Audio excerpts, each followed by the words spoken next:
An international team of astronomers has successfully imaged the surface of the geriatric star Pi-1 Grus, revealing enormous convection cells that cycle material between the interior and surface of the star, were essentially acting as a massive stellar lava lamp. In about 5 billion years, our own Sun will make the transition from a main-sequence yellow dwarf star to a red giant, with dramatic implications for Earth. When a star less than 8 times the mass of our Sun runs out of the supply of hydrogen fueling the thermonuclear reaction raging in its stellar core, it may transform into a red giant instead of ending its life in a dramatic supernova explosion.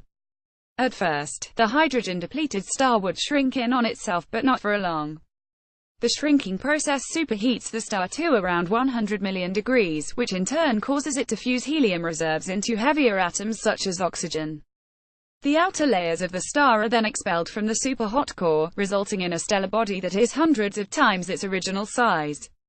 In the case of Pi-1 Grus, we are left with an enormous variable red giant star, roughly 350 times the size of our Sun, but with only 1.5 times its mass. A team of astronomers has used the precision integrated optus near-infrared imaging experiment (PIONIER) instrument mounted aboard the ESO's Very Large Telescope (VLT) to image the massive red giant star. The infrared capabilities of PIONIER in conjunction with the VLT's advanced interferometer allowed the astronomers to pierce through a cloud of stellar material thrown off by Pi-1 Grus some 20,000 years earlier. The new PIONIER image of Pi-1 Grus reveals enormous granules, or convection cells that each span roughly 120 million kilometers 75 million miles across. In these cells, plasma, the stuff of stars, is heated in the interior of a star, causing it to rise to the surface.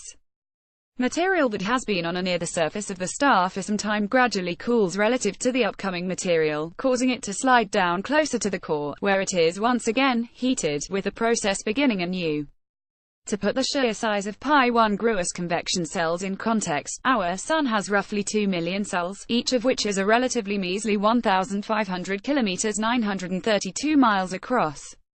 It is thought that the cells on Pi-1 Grus are able to grow as large as they have because the surface gravity of the red giant is very weak compared to that of the Sun. A similar mechanism is thought to be at work recycling material in the cell-like structures found in the Sputnik Planum region on Pluto, but on a much smaller scale. The convection process is thought to be a driving factor in the creation of stellar winds, and energy transportation throughout a star.